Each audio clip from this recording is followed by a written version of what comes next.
समाप्त। वहीं दूसरी तरफ आज राज्यसभा में आज विधि विरुद्ध क्रियाकलाप निवारण संशोधन विधेयक यानी यूएपीए पर तीखी बहस हुई है। चर्चा के दौरान पक्ष और विपक्ष के बीच सवाल जवाब का सिलसिला भी चला और अंत में ये बिल पास भी हो गया। बिल के पक्ष में 147 तो विपक्ष में 42 वोट पड़े। इससे पहले ये बिल लोकसभा में भी पास हो चुका है। इस बिल के दुरुपयोग को लेकर विपक्षी पार्टी कांग्रेस और अन्य दलों ने सवाल खड़ा किया तो गृह मंत्री अमित शाह ने जवाब में कहा कि सरकार की प्राथमिकता आतंकवाद को जड़ से मिटाना है। आतंकवाद और आतंकवादियों के खिलाफ और अधिक सख्ती करने तथा जांच करने वाली एजेंसियों को ज्यादा अधिकार देने से जुड़े गैर कानूनी क्रियाकलाप निवारण संशोधन विधेयक यानी यूएपीए संशोधन बिल को संसद की मंजूरी मिल गई है। लोकसभा पिछले हफ्ते ही इस बिल को मंजूरी दे चुकी है, जबकि राज्यसभा ने शुक्रवार को इसको मंजूरी दे दी। विधेयक पर हुई चर्चा के बाद पहले राज्यसभा ने विपक्ष के संशोधनों को नकार दिया और फिर विधेयक पर हुए मतदान में इसे 42 के मुकाबले 147 मतों से मंजूरी दे दी। And the bill is passed. विधेयक पर हुई चर्चा का जवाब देते हुए गृह मंत्री अमित शाह ने कहा है कि संशोधन के बाद अब 4 स्तरीय समीक्षा का प्रावधान है और इसमें मानवाधिकारों का किसी तरीके का उल्लंघन नहीं होगा। विधेयक में किसी व्यक्ति को आतंकवादी घोषित करने के प्रावधान के दुरुपयोग होने की आशंका को खारिज करते हुए गृह मंत्री अमित शाह ने कहा कि आतंकवाद के मुकाबले के लिए ऐसा करना जरूरी है।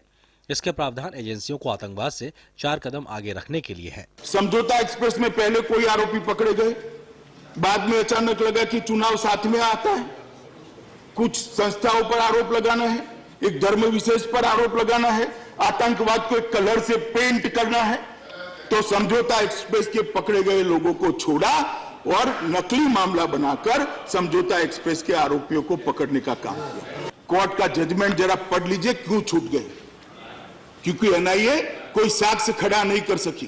अगर 2009 में यासीन भटकल को टेररिस्ट घोषित कर दिया होता तो देश के सारे पुलिस स्टेशनों में, सारी एजेंसियों में उसका फोटो भी होता और यासीन भटकल वही कलकत्ता की पुलिस से एनआईए की जद में आ गया हो।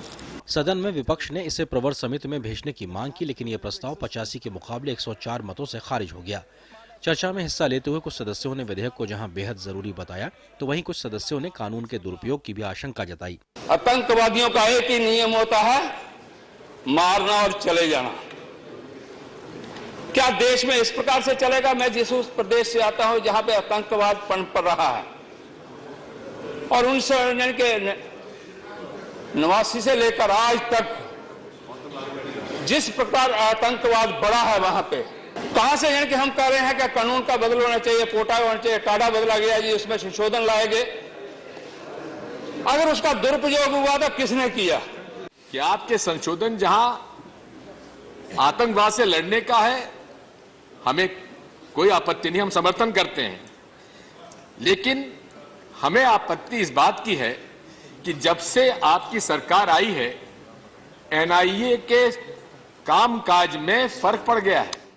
तमाम सदस्यों की आशंकाओं को गृह मंत्री अमित शाह ने अपनी चर्चा में जवाब दिया और कहा कि आतंकवाद का कोई धर्म नहीं होता, आतंकवादी मानवता के खिलाफ होते हैं। इसके खिलाफ कठोर कानूनों का सभी को समर्थन करना चाहिए। हमारी एजेंसियों को हमने मजबूत करना। ये कानून मैं लेकर नहीं आया, कानून 1967 में आया। मान्यवर को किसकी सरकार थी? कांग्रेस की।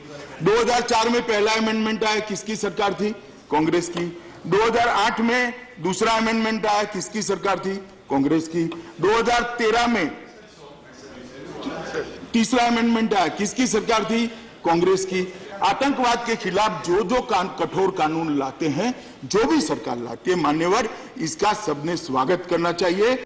एनआईए को ज्यादा अधिकार दिए गए हैं। केंद्र सरकार आतंकवादी गतिविधि में लिप्त किसी व्यक्ति को आतंकी घोषित कर सकती है। बिल के मुताबिक आतंकी की संपत्ति जब्त करने और यात्राएं करने पर रोक जैसी कार्रवाई की जा सकेगी। एनआईए द्वारा किसी मामले की जांच किए जाने पर एजेंसी के महानिदेशक को संपत्ति की कुर्क के लिए मंजूरी देने का अधिकार दिया गया है। संसद के दोनों सदनों से मंजूरी मिलने के बाद अब ये राष्ट्रपति की मंजूरी के लिए जाएगा और उसके बाद फिर कानून की शक्ल ले लेगा। इस बिल के पास हो जाने के बाद अब आतंकी संगठनों पर कार्रवाई और आसान हो जाएगी। मौजूदा माहौल में जिस तरह से आतंकवाद और आतंकवादी संगठनों का खतरा अपना सिर उठा रहा है, वैसे हालात में इस तरह के कानून देश के लिए बेहद जरूरी हो गए हैं। पार्लियामेंट टीम के साथ news night desk, DD news. तो क्या है यूएपीए संशोधन